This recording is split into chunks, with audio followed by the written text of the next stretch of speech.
주식을 시작하기 전에 오늘 말씀드릴 이 5가지를 모르고 들어가면요, 시장은 반드시 수업료를 받아갑니다.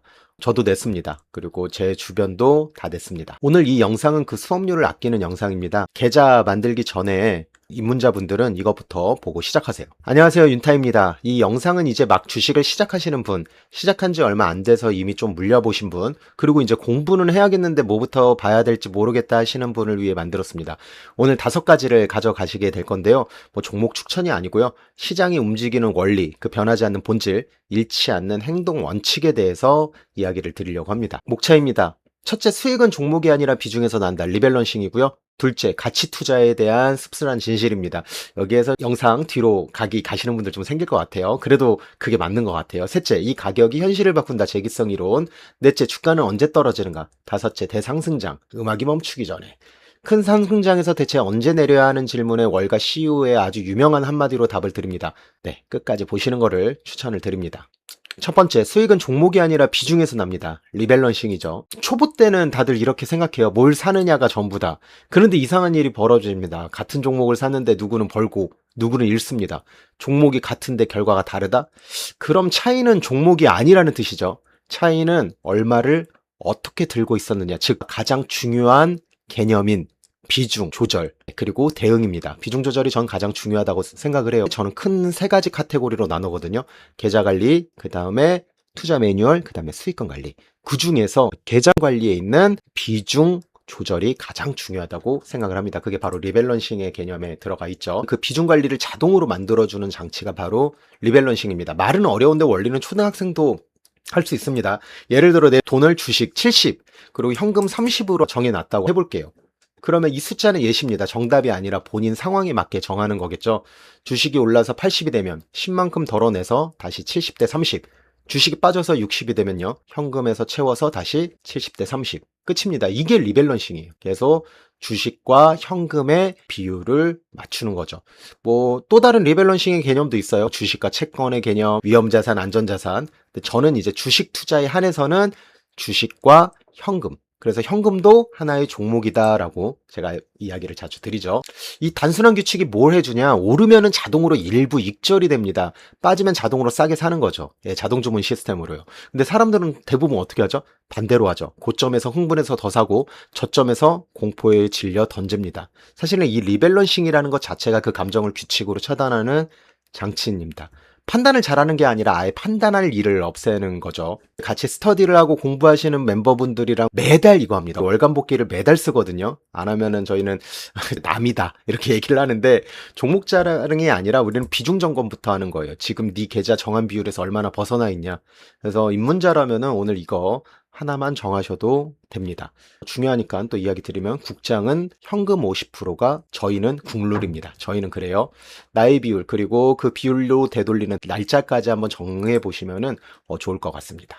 다음 거 넘어가도록 할게요. 두 번째, 가치 투자의 씁쓸한 진실입니다. 좋은 기업을 사서 오래 들고 있어라. 주식 시작하면 제일 먼저 듣는 말이죠. 사실 이 말 절반만 진실입니다. 가치 투자가 틀렸다는 게 아니에요. 이 말 뒤에 숨어있는 전제 조건들이 문제입니다. 그 전제가 뭐냐? 첫째, 그 기업이 진짜 좋은 기업인지 평가할 실력. 둘째, 몇 년을 버틸 수 있는 시간과 생활비 걱정 없는 돈. 셋째, 떨어졌을 때 추가로 살 수 있는 여력이 있는가. 넷째, 가격이 가치를 따라올 때까지 견디는 인내. 버핏은 이게 다 있었습니다. 평생이라는 시간과 급하지 않은 거대한 자금. 근데 우리 개인 투자자는요, 내 돈에는 기한이 있습니다. 전세금 되고 학비가 되고 노후가 됩니다. 사실 3년 버티기도 어려운 게 현실입니다. 그래서 씁쓸한 결론이 나옵니다. 가치 투자가 위험한 게 아니라 준비가 안 된 가치 투자가 위험한 겁니다. 특히 이거 하나는 꼭 기억해 주세요. 장기 투자라는 말이 물린 종목을 버티는 변명이 되면 안 되거든요. 근데 계획하고 오래 드는 것과 팔지 못해서 오래 드는 것. 그러니까 내가 의도가 있고 믿음이 있는 상태에서 홀딩하고 존버하는 거랑, 내가 못 팔아서 어쩔 수 없어서 인정하지 못해서 들고 있는 것은, 이 둘은 완전히 다른 겁니다. 세 번째, 가격이 현실을 바꿉니다. 바로 재기성 이론인데요. 주식 교과서 같은 곳에선 이렇게 가르칩니다. 기업의 가치가 가격을 결정한다. 그런데 제가 가장 좋아하는 투자 대부들 중에 한 분인 조지 소로스는 이렇게 이야기를 했습니다. 반대작용을 봤던 거죠. 이게 재기성 이론인데요. 사람들의 인식이 가격을 만들고요. 그 가격이 다시 현실을 바꾸고 그 바뀐 현실이 다시 또 인식을 더 강하게 만드는 겁니다. 그게 이제 계속 돌고 돌면서 더욱더 강하게 만드는 거죠. 예를 한번 들어볼게요. 어떤 회사의 주가가 오릅니다. 그러면 어떻게 됩니까? 그냥 주가가 올라가니까 그 회사가 굉장히 좋아 보이는 것처럼 보이는 거예요. 그러니까 어떻게 돼요? 돈이 몰립니다. 그 돈이 몰리니까 그 회사는 실제로 자금 조달이 쉬워지고 사업을 확장하기도 좋습니다. 그걸 보고 사람들은 말하죠. 거봐, 역시 좋은 회사였네. 그리고 더 오릅니다. 바로 실제로 회사가 좋아졌는지 안 좋아졌는지는 모르겠어요. 근데 인식을 가격을 올렸더니 그 가격이 현실을 진짜 바꿔버린 거죠. 무서운 건 내려갈 때도 이게 똑같이 작용한다는 겁니다. 모든 회사들의 주가가 다 이렇게 간다라는 게 아니고요. 그래도 2018년도부터 계속 지켜본 한국 주식은 대부분 이런 원리로 나왔습니다. 이게 입문자에게 왜 중요하냐? 이 고리를 이해하고 나면 투자에서 제일 중요한 태도가 하나 나옵니다. 아, 이 주식 사니까 언젠간 오르겠지. 이 말이 왜 몇 년씩 안 통하는지 이제 보이실 겁니다. 가격은 내 분석이 맞기를 기다려주는 채점표가 아니거든요. 스스로 현실을 만들면서 움직이는 힘입니다. 그래서 저는 항상 이렇게 말씀드려요. 시장은 항상 옳습니다. 내 생각과 가격이 다르다면 틀린 건 시장이 아니라 바로 나입니다. 버블이었는지 아니었는지도 지나고 나면 결국 시장이 가격으로 답을 알려줍니다. 우리가 할 일은 시장과 싸우는 게 아니고요. 가격과 거래량이라는 숫자를 먼저 인정하는 거고 그 가격은 그 자체로 정보입니다. 주가는 언제 떨어질까? 답부터 말씀드리면 주가는 악재 때문에 떨어지는 게 아니고요. 그냥 살 사람이 없을 때, 그리고 그 돈들이 흥미가 잃어서 돈들이 빠져나갔을 때 떨어집니다. 원리는 간단합니다. 가격을 올리는 거는 돈입니다. 그런데 모두 낙관하고 살 사람이 이미 다 샀다면요. 더 사줄 사람이 없다면요. 그 상태에서는 작은 매도만 나오더라도 가격 밀리는 거죠. 그때 악재까지 터지면요. 사람들은 악재 때문에 빠졌다고 하죠. 아닙니다. 악재는 방향이 세일 뿐이고요. 화약은 소진된 매수 여력, 흥미, 욕망입니다. 반대로도 똑같습니다. 모두가 비관해서 팔 사람이 다 팔았을 때 거기가 바로 바닥 근처입니다. 그래서 행동 원칙이 하나 나오는데요. 모두가 확신에 차 있을 때 가장 조심해야 되는 겁니다. 뉴스가 온통 황급빛 미래, 장밋빛 미래로 했을 때, 옆자리 동료까지 주식 얘기를 할 때 그때 새로 뛰어드는 것, 뭐 SNS에서는 인간지표라고 하잖아요. 그게 바로 고점, 단기 고점 매수입니다. 제가 가장 무서워하는 거거든요. 단기 고점 매수. 고점은 지나고 나야지 알 수 있지만 단기 고점은 쉽게 알 수 있거든요. 무릎에서 사서 어깨에서 팔라는 격언의 진짜 의미가 바로 이겁니다. 초보자분들은 단기 고점에서만 안 사도 평단가 싸움에서 유리한 위치를 점할 수 있고요. 거기에서 심리가 나오고 그렇게 해야지 홀딩을 하던 내가 조금씩 반반이 스킬을 하면서 분할 매도를 하던 여러 가지 선택을 할 수가 있는 겁니다. 근데 평단가가 높은 상태에서 불리한 위치에서 몰빵을 하게 되면은 내가 선택을 강요당할 수밖에 없는 거죠. 바로 제가 앞서서 설명드렸던 존버가 바로 거기에서 나오는 겁니다. 마지막 다섯 번째입니다. 방금 단기 고점을 조심하라고 했는데요.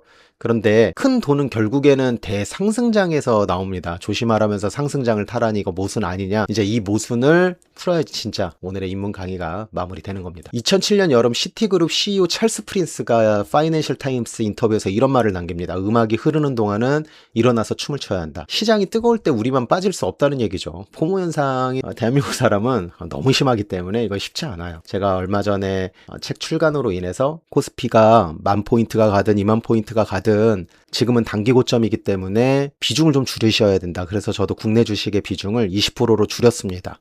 포모 현상 때문에 저는 프로는 물리려고요. 얘기했더니 제 이야기를 제대로 듣지 않고 인버스를 했다느니 이상한 이야기가 나와서 잠깐 푸념식으로 했는데 그때 그 조롱을 아직도 잊을 수가 없는데요. 어쨌든 단기 고점, 우리 비중 배정 제가 아까 처음에 리밸런싱 이야기했던 것처럼 바로 이런 것들입니다. 상승장에서 언제 빠질지는 아무도 모르죠. 그러면은 이제 점점 내가 비중을 줄여가면서 조금씩 물려야 되는 거죠. 이 시티그룹 CEO 찰스 프린스가 이런 얘기를 한 몇 달 뒤 글로벌 금융위기가 터졌습니다. 시티그룹은 천문학적인 손실을 입었고요.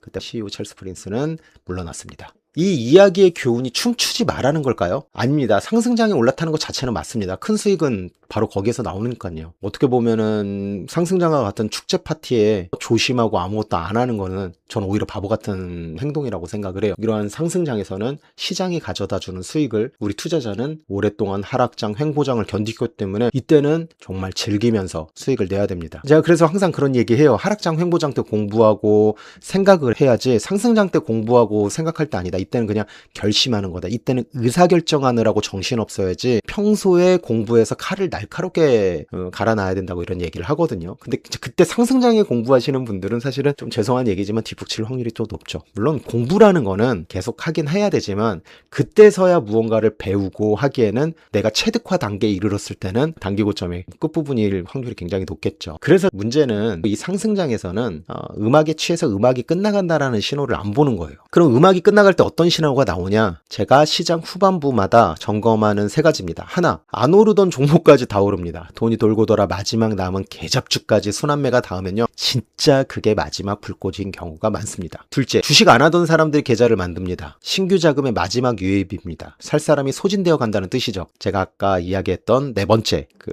챕터 기억나시죠? 세 번째, 빚내서 사는 돈이 급격히 늘어납니다. 상승의 연료가 내 돈이 아니라 빚으로 대출받아서 신용대출 받고 주식대출 받고 이것저것에서 영끌하면서 이때 바뀌면은 음악은 서서히 후렴구로 가면서 마지막을 찍고 있죠. 제가 그래서 우스갯소리로 그런 이야기 하잖아요. 교보문고에 책이 너무 많이 깔리면은 그때 좀 조심하자 이런 얘기를 하죠. 제가 운영하는 스터디 모임에서도 시장이 뜨거워지면은 이 세 가지부터 일단 점검을 하고요. 그 외의 것들은 유튜브에 공개하기에는 다소 너무 비호감이 될 것 같아서 그 부분은 조금 뺐습니다. 이제 모습이 조금씩 풀리시죠? 오를 땐 함께 춤추되 어떻게 됩니까? 출구 가까운 자리에서 추는 거예요. 언제든지 빤스런 할 수 있는 준비를 해야 되는 거예요. 제가 항상 이야기를 드리는 건데 우리 뒤풀이도 무조건 1차만 가라. 2차 가서 좋았던 적이 몇 번이나 있느냐. 그죠? 그래서 1차, 딱 뒤풀이도 1차까지인 것처럼 항상 출구 근처에서 댄스를 추면서 언제든지 빤스런 할 준비.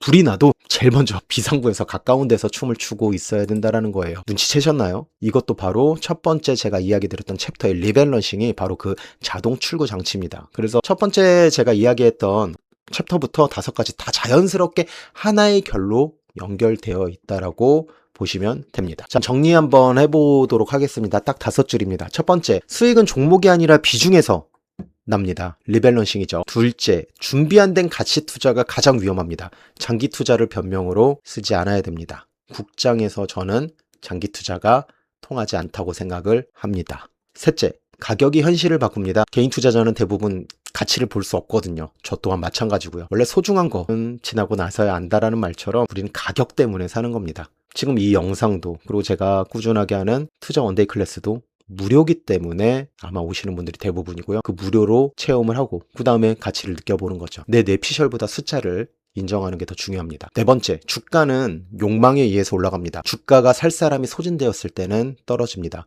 모두가 확신할 때 반드시 조심해야 됩니다. 특히 아무것도 모르는 초보 입문자들이 들어왔을 때 더욱더 조심해야 됩니다. 다섯 번째, 상승장은 타되 음악이 끝나가는 신호를 보면서 출구 쪽에서 춤을 춰야 됩니다. 상승장 때 또 안 하게 되면은 포모 현상으로 너무 힘들고 그 포모가 소외감이 더 변질되면 어떻게 된다? 네, 질투가 되고 미움이 돼버립니다. 방향을 제대로 처음부터 순서대로 디테일하게 좀 더 진하게 잡고 싶다면요, 제가 비공개로 하는 고정 댓글에 무료 재테크 원데이 클래스 링크를 걸어뒀거든요. 부담없이 들어오세요. 이 채널에서는 제가 나온 원리들을 하나씩 더 깊게, 유튜브 같은 경우는 사실은 불특정 다수가 저와 가치관과 결이 맞지 않는 분들에게도 그들이 원하지 않는데도 이렇게 노출되어서 보신 분들도 있을 거예요. 근데 여기 재테크 원데이 클래스부터는 어느 정도 제 영상 다른 것들도 보고 글도 보신 분들이 오실 거라고 생각을 합니다. 마지막으로 마무리 이야기 드리는데요. 본 영상은 투자교육 컨텐츠이며 특정 종목의 매수 매도 추천이 아니고요. 투자의 판단과 책임은 본인에게 있습니다. 어제보다 더 나은 삶이 있기를 고대합니다. 감사합니다.